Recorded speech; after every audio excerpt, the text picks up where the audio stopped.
సంఘం ఎప్పుడు కూడా మన ఇల్లులాగా, ఇల్లు ఏ విధంగా నీ ఇంట్లో చీపిరి అవసరమో, బియ్యం అవసరమో, కందిపప్పు అవసరమో, కరెంటు బిల్లు అవసరమో, పాల బిల్లు అవసరమో, ఎలా నీ ఇంట్లో నీకు తెలిసిద్దో నీ సంఘములో కూడా అవసరత ఏంటో నువ్వు తెలిసి గుర్తించి ఇవ్వాలా. అది నాకు కావాల్సిన ఇష్టం అదనమాట.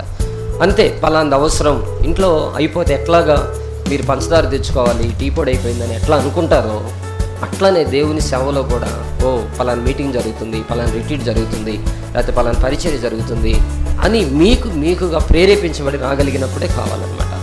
అది అలా జరగాలనే మనం ఏ మీటింగ్ పెట్టినా కూడా ఎప్పుడు ఇక్కడి నుంచి ఎంత ఖర్చు అవుతుంది ప్రార్థన చేయండి అని అంటారు కొంతమంది. అలా తప్పని నేను అంటలేదు, కానీ లోపల ఇంటెన్షన్ వేరనమాట.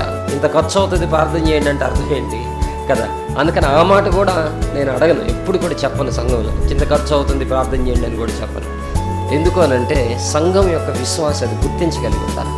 యేసయ్య ఏం కావాలో గుర్తించినట్టుగా మనకి ఆయన అన్నీ తెలుసుకున్నట్టుగా ఆయన మనసు కూడా తెలుసుకున్నటువంటి విశ్వాసిగా మార్టిన్ చర్చ్ ఎదగాలనేటువంటి ఉద్దేశం.